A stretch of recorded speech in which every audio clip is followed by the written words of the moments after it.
మోడీ గారు తెచ్చిన రాఫెల్ యుద్ధ విమానాలు మన పాకిస్తాన్ కూల్చింది. ఎన్ని కూల్చిందో రాఫెల్ గురించి చెప్పమంటే ఈ రోజు చర్చ లేదు.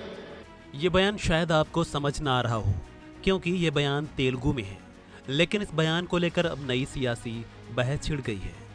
इस वीडियो में तेलंगाना सीएम रेवंत रेड्डी ऑपरेशन सिंदूर और राफेल को लेकर प्रधानमंत्री मोदी से सवाल कर रही हैं।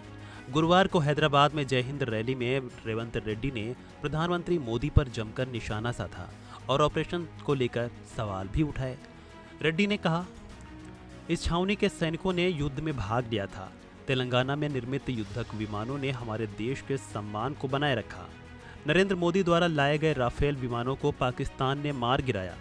इस बात पर कोई चर्चा नहीं हुई कि कितने राफेल मार गिराए गए। नरेंद्र मोदी को जवाब देना चाहिए कि हालिया युद्ध के दौरान पाकिस्तान ने कितने राफेल विमान मार गिराए। आप हमें इसका हिसाब दें।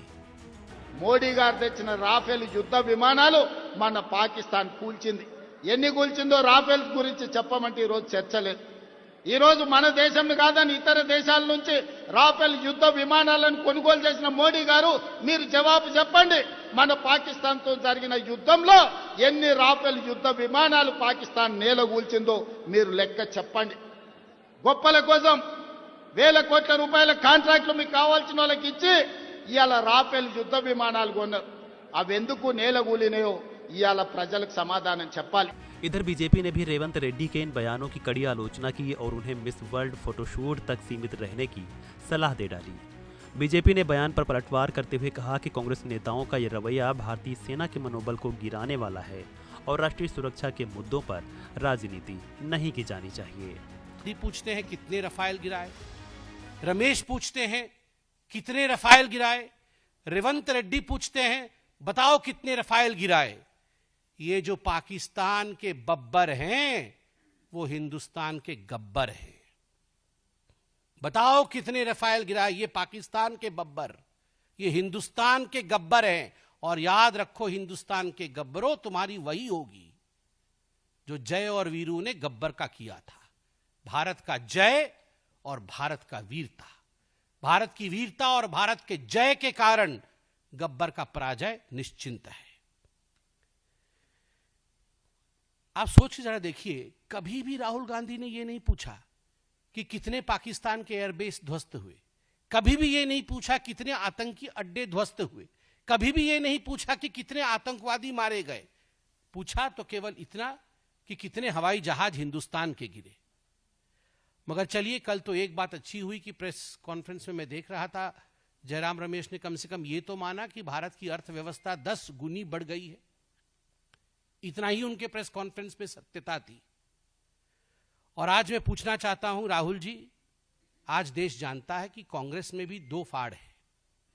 एक वो कांग्रेस जो पाकिस्तान का समर्थन कर रही है, और कांग्रेस के अंदर भी कुछ ऐसे नेता हैं जो देश के लिए आवाज उठाना तो चाहते हैं किंतु आपके कारण उठा नहीं पा रहे। और ये जो जय हिंद की यात्रा आपने निकाला है, और हर जय हिंद की यात्रा में, कल रेवंत रेड्डी जी पूछ रहे थे कि हिंदुस्तान की कितनी जहाजें गिर गई, परसों रमेश जी पूछ रहे थे, ये जो जय हिंद की यात्रा आपने निकाला है, ये जय पाकिस्तान की यात्रा ज्यादा लग रही है, जय हिंद की यात्रा कम लग रही है। इससे अच्छा होगा आप यात्रा बंद करिए और पाकिस्तान के साथ सलाह मशवरा करके कंबाइंड प्रेस कॉन्फ्रेंस करिए। यही आपकी आज वास्तविकता है।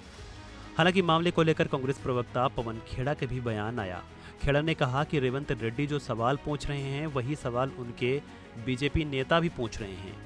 उनके वरिष्ठ नेता सुब्रमण्यम स्वामी ये सवाल पूछ रहे हैं, क्या देश में सवाल पूछना क्राइम है क्या? Well, the questions asked by Revanth Reddy are the same questions which their own leader, BJP's own leader, senior leader, Subramaniam Swamy is asking. All of you, every day I see, because Subramaniam Swamy is my neighbor, every day I see a lot of cameras and OB vans there. Go, ask him this question. And then I challenge the BJP, throw him out. He's asking questions. Because in this country, asking questions is a crime. It's anti-national. You know, it's the taxpayers' money which the Prime Minister uses and travels across the world. So we have every right to know what is the result of your foreign trips. It's the taxpayers' money with which you empower the brave Indian army and forces. Yesterday, the IAF chief himself came out questioning and saying that every project is delayed.